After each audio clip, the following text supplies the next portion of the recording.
प्राचीन ग्रीक शहर में सिकंदर नाम का एक बड़ा ही महान राजा रहता था। वो अपने राज्य प्रशासन के कारोबार में बड़ा ही चौकन्ना था।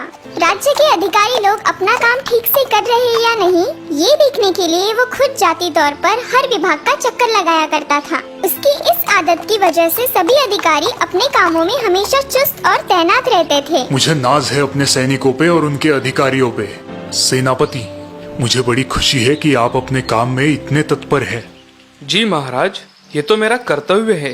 उस दिन जब सिकंदर अपने महल की तरफ बढ़ रहा था, उसके कानों पर एक व्यापारी की कुछ बातें पड़ी जो अपने सेवक पे चिल्ला रहा था। कामचोर कहीं का, मेरे सामने काम करने का बड़ा नाटक करता है तू, और मेरी गैर हाजिरी में क्या गुल खिला रहा है? धोखेबाज, आलसी, चल निकल यहाँ से, फिर कभी अपना मुंह मत दिखाना। व्यापारी की ये बातें सुनकर सिकंदर मन ही मन सोचने लगा। हो सकता है कि मेरे अधिकारी भी इस व्यापारी के सेवक की तरह कामचोर हो और सिर्फ मेरी उपस्थिति में ही काम करने का ढोंग करते हो। नहीं, ऐसा नहीं होना चाहिए। मुझे खुद ही इस बात की छानबीन करनी चाहिए।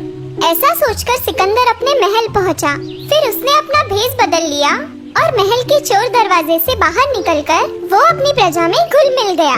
जब वो राज्य के प्रवेश द्वार पर पहुंचा, उसने देखा कि कुछ लोग वहां पर इकट्ठा होकर किसी सैनिकी अधिकारी से झगड़ा कर रहे हैं।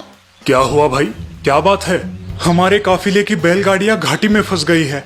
हम इनसे मदद मांग रहे हैं और ये है कि इनकार कर रहे हैं। सेनापति जी के आदेश के बिना हम कुछ नहीं कर सकते।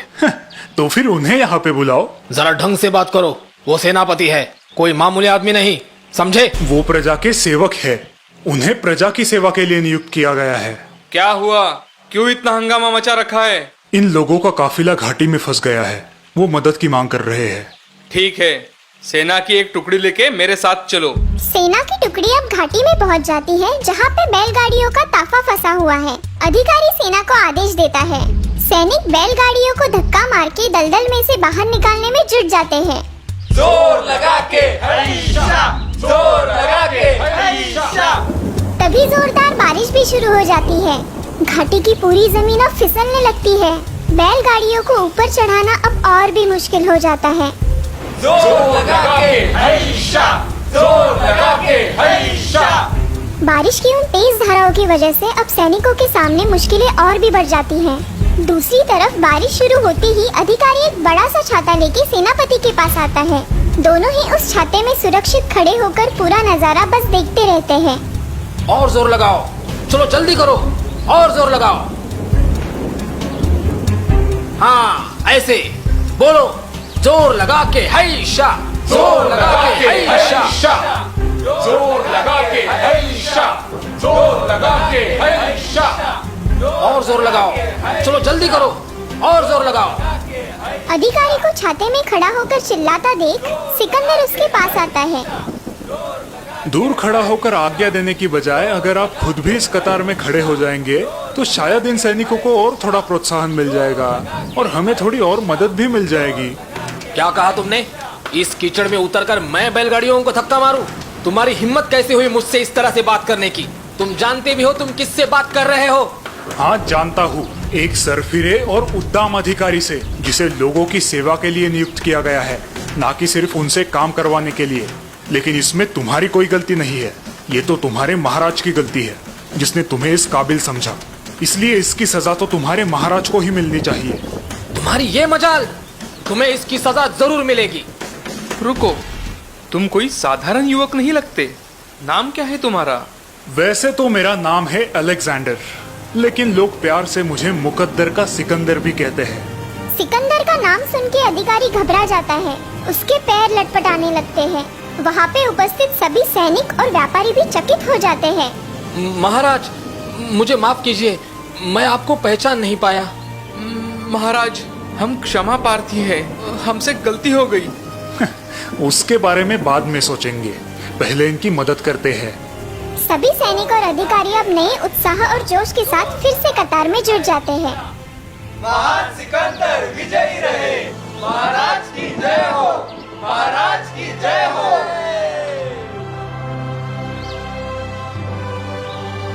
सेनापति, तुम्हें पता है ना मुझे मुकद्दर का सिकंदर क्यों कहा जाता है? क्योंकि मैंने अपना मुकद्दर, अपना नसीब खुद अपने हाथों से लिखा है। किसी और पर निर्भर होके नहीं। लोगों पर अधिकार जताने के बजाय उनके साथ मिलकर काम किया करो। वो तुम्हारे लिए जान छिड़कने के लिए भी राजी हो जाते हैं। ये बात हमेशा याद रखना। जी महाराज। प्राचीन ग्रीक शहर में सिकंदर नाम का एक बड़ा ही महान राजा रहता था। वो अपने राज्य प्रशासन के कारोबार में बड़ा ही चौकन्ना था। राज्य के अधिकारी लोग अपना काम ठीक से कर रहे हैं या नहीं, ये देखने के लिए वो खुद जाती तौर पर हर विभाग का चक्कर लगाया करता था। उसकी इस आदत की वजह से सभी अधिकारी अपने कामों में हमेशा चुस्त और तैनात रहते थे। मुझे नाज है अपने सैनिकों पे और उनके अधिकारियों पे। सेनापति, मुझे बड़ी खुशी है कि आप अपने काम में इतने तत्पर हैं। जी महाराज, ये तो मेरा कर्तव्य है। उस दिन जब सिकंदर अपने महल की तरफ बढ़ रहा था, उसके कानों पर एक व्यापारी की कुछ बातें पड़ी जो अपने सेवक पे चिल्ला रहा था। कामचोर कहीं का, मेरे सामने काम करने का बड़ा नाटक करता है तू, और मेरी गैर हाजिरी में क्या गुल खिला रहा है? धोखेबाज, आलसी, चल निकल यहाँ से, फिर कभी अपना मुंह मत दिखाना। व्यापारी की ये बातें सुनकर सिकंदर मन ही मन सोचने लगा। हो सकता है कि मेरे अधिकारी भी इस व्यापारी के सेवक की तरह कामचोर हो और सिर्फ मेरी उपस्थिति में ही काम करने का ढोंग करते हो। नहीं, ऐसा नहीं होना चाहिए। मुझे खुद ही इस बात की छानबीन करनी चाहिए। ऐसा सोचकर सिकंदर अपने महल पहुंचा। फिर उसने अपना भेष बदल लिया और महल के चोर दरवाजे से बाहर निकलकर वो अपनी प्रजा में घुल मिल गया। जब वो राज्य के प्रवेश द्वार पर पहुंचा, उसने देखा कि कुछ लोग वहां पर इकट्ठा होकर किसी सैनिकी अधिकारी से झगड़ा कर रहे हैं। क्या हुआ भाई, क्या बात है? हमारे काफिले की बैलगाड़ियां घाटी में फंस गई है। हम इनसे मदद मांग रहे हैं और ये है कि इनकार कर रहे हैं। सेनापति जी के आदेश के बिना हम कुछ नहीं कर सकते। तो फिर उन्हें यहाँ पे बुलाओ। जरा ढंग से बात करो।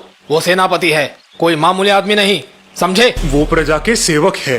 उन्हें प्रजा की सेवा के लिए नियुक्त किया गया है। क्या हुआ? क्यों इतना हंगामा मचा रखा है? इन लोगों का काफिला घाटी में फंस गया है।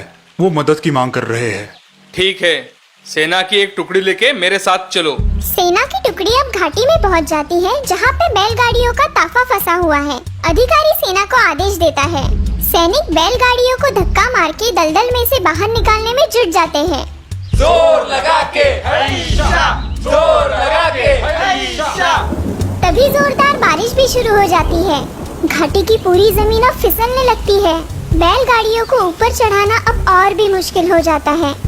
जोर लगा के हईशा, जोर लगा के हईशा। बारिश की उन तेज धाराओं की वजह से अब सैनिकों के सामने मुश्किलें और भी बढ़ जाती हैं। दूसरी तरफ बारिश शुरू होते ही अधिकारी एक बड़ा सा छाता लेके सेनापति के पास आता है। दोनों ही उस छाते में सुरक्षित खड़े होकर पूरा नजारा बस देखते रहते हैं। और जोर लगाओ, चलो जल्दी करो, और जोर लगाओ। हाँ, ऐसे बोलो, जोर लगा के हईशा, जोर लगा के हईशा, जोर लगा के हईशा, जोर लगा के हईशा।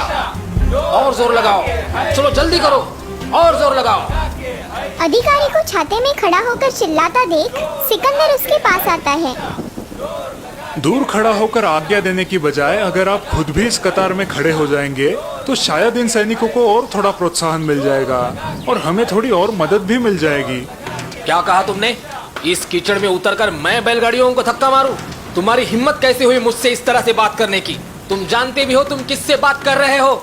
हाँ, जानता हूँ। एक सरफिरे और उद्दाम अधिकारी से, जिसे लोगों की सेवा के लिए नियुक्त किया गया है, ना कि सिर्फ उनसे काम करवाने के लिए। लेकिन इसमें तुम्हारी कोई गलती नहीं है। ये तो तुम्हारे महाराज की गलती है, जिसने तुम्हें इस काबिल समझा। इसलिए इसकी सजा तो तुम्हारे महाराज को ही मिलनी चाहिए। तुम्हारी ये मजाल, तुम्हें इसकी सजा जरूर मिलेगी। रुको, तुम कोई साधारण युवक नहीं लगते। नाम क्या है तुम्हारा? वैसे तो मेरा नाम है अलेक्जेंडर, लेकिन लोग प्यार से मुझे मुकद्दर का सिकंदर भी कहते हैं।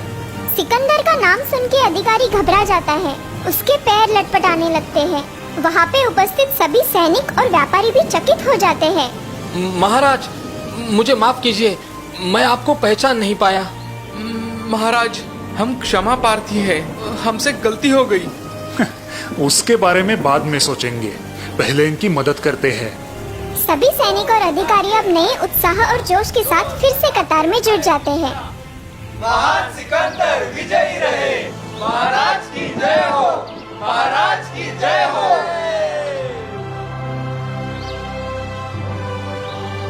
सेनापति, तुम्हें पता है ना मुझे मुकद्दर का सिकंदर क्यों कहा जाता है? क्योंकि मैंने अपना मुकद्दर, अपना नसीब खुद अपने हाथों से लिखा है, किसी और पर निर्भर होके नहीं। लोगों पर अधिकार जताने के बजाय उनके साथ मिलकर काम किया करो। वो तुम्हारे लिए जान छिड़कने के लिए भी राजी हो जाते हैं। ये बात हमेशा याद रखना। जी महाराज।